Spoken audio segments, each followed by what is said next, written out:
Hello, good people, and welcome to Hillbilly Cat History, where we explore the times, events, and people surrounding Elvis Presley. Thank you for choosing this video.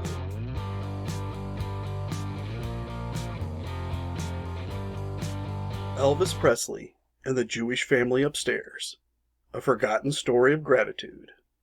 Before he wore gold lame suits, Elvis Presley carried groceries up a flight of stairs for a rabbi's wife in Memphis.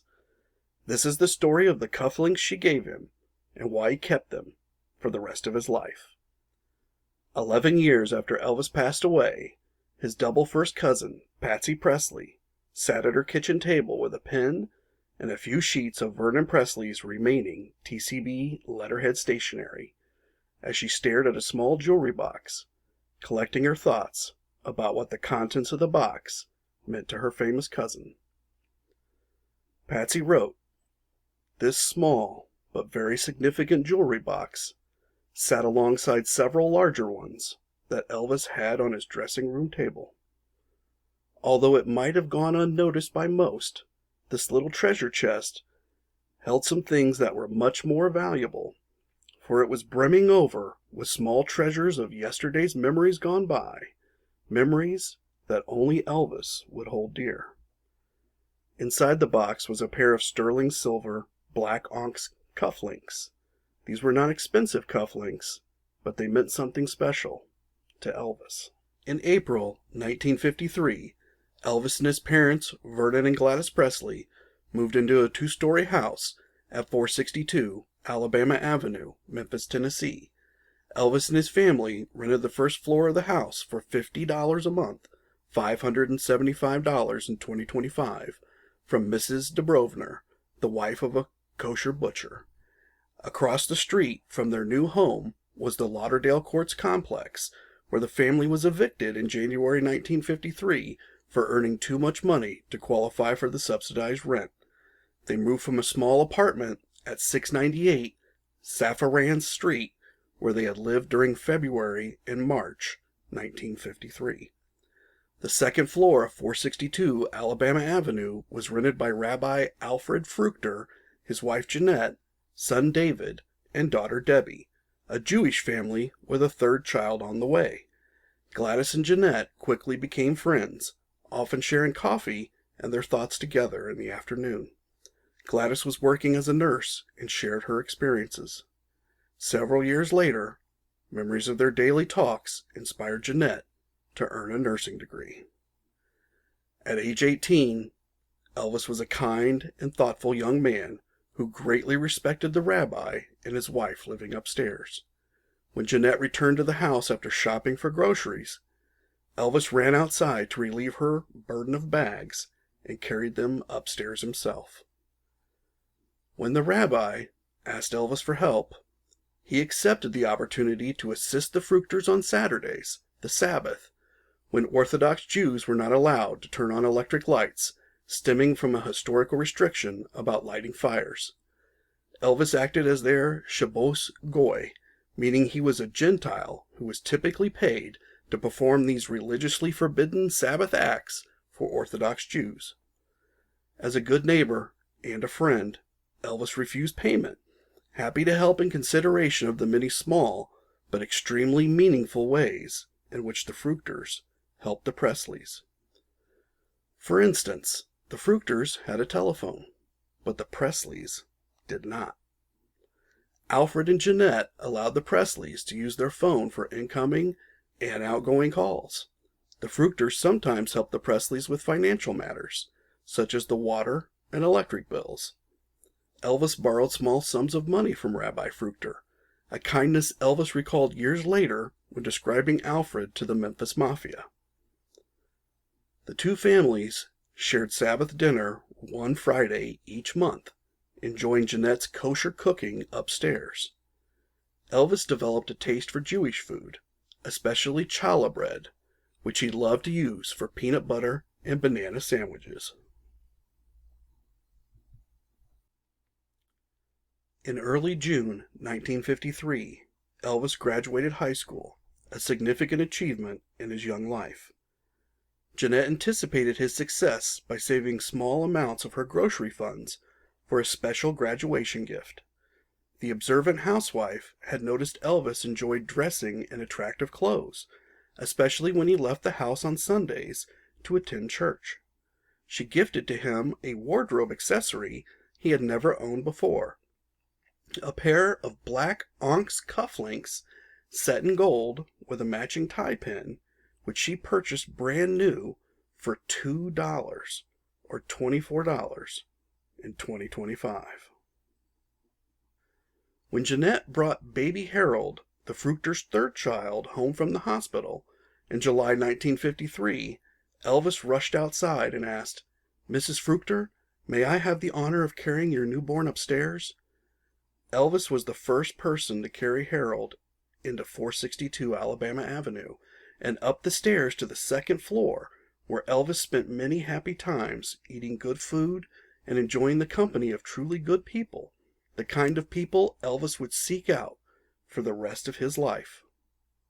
The Fruchters appreciated Elvis's work ethic as they watched him spend his free time working on his 11-year-old 1942 Lincoln Zephyr, a car which required a lot of maintenance and attention. Both families enjoyed listening to Elvis play guitar on the front porch swing, often singing to a pretty young girl. In early 1954, Elvis brought Dixie Locke to 462 Alabama Avenue and began regularly serenading her on the front porch. While summer was heating up Memphis in July 1954, Elvis brought home his first professional record, That's All Right, but his family did not own a record player. Elvis asked Jeanette if he could borrow the Fruchters record player, and she loaned it to him for the rest of the summer, as the family was leaving town for a long trip, enabling Elvis to spin his first tune for Gladys, Vernon, Dixie, and any other friend who visited the house. The Fruchters witnessed Elvis's career as his fame grew throughout the region. In early 1955, Alfred and Jeanette moved their growing family to Oakland, California. Elvis invited the Fruchters to his October 26, 1957 concert in San Francisco. Only Albert was able to attend. Elvis lavished him with attention and even introduced him at the press conference, an act which showed his fans how much Albert meant to Elvis. Albert knew one man of the men surrounding Elvis, George Klein, as Albert had hosted his bar mitzvah. This was the last time Elvis ever saw any of the Fruchters. When the Fruchters heard the news on August 16, 1977, of the death of the man they remembered as the kind boy downstairs, Jeanette broke down in tears, stating, "He was one of the biggest mensches I've ever known." Mensch is a Yiddish word describing a person of integrity, morality, dignity, someone with a sense of what is right and responsible. The Fruchters were approached many times for interviews about their time with the greatest rock and roll performer the world has ever known. Jeanette always described Elvis as the finest boy you'd ever want to know. She also told reporters Elvis was a good boy, a nice boy, a fine boy. Jeanette possessed a photograph of herself with 18-year-old Elvis, about which she said, "I'm proud to be photographed with Elvis because he was a wonderful boy." On August 13th, 2023, a pair of Elvis-owned sterling silver black onyx cufflinks sold at auction for $978. After Elvis died, Vernon and his niece, Patsy Presley Gamble, packed and stored away many Elvis-owned items for security purposes. Vernon gave many of the items to Patsy for safekeeping, eventually gifting them to her. Patsy, in turn, later gifted or sold many of these items to Elvis collectors. One of these items was a small jewelry box from Elvis's dressing table, which contained multiple small pieces, including these cufflinks, which Patsy sold to Tom Salva, a major Elvis collector. Patsy included a handwritten letter from her to Tom describing the jewelry box and its contents. Patsy wrote, Elvis knew that each of these gifts had been chosen with great pride, and much thought and love had gone into the final choice. Tom, I too have often looked at all the pieces, wondering which ones held the most special memory for Elvis. The cufflinks which Jeanette Fruchter purchased and gifted to Elvis to celebrate his high school graduation were described by her as black onyx set in gold. It is unlikely Jeanette would have been able to purchase a real gold setting for $2, even in 1953. More likely, the cufflinks were set in an affordable precious metal, such as sterling silver and plated with gold. Jeanette described Elvis's reaction when he received her gift of cufflinks in this way. And he just grabbed me around and hugged me. He said he'd never owned anything like it. He'd always wanted it, but couldn't afford to buy it. As his only cufflinks, Elvis would have worn them often.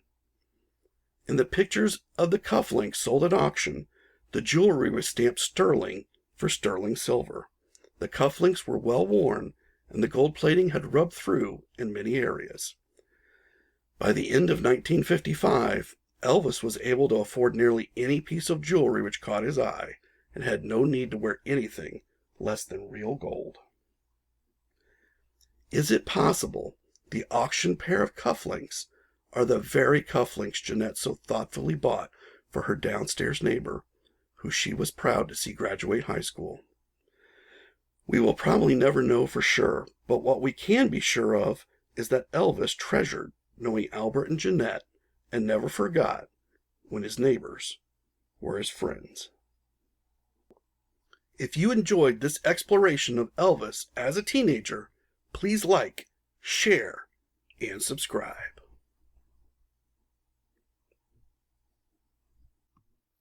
Thank you for joining Hillbilly Cat History as we explored this piece of the Elvis Presley puzzle. Stop on by anytime so we can chat again.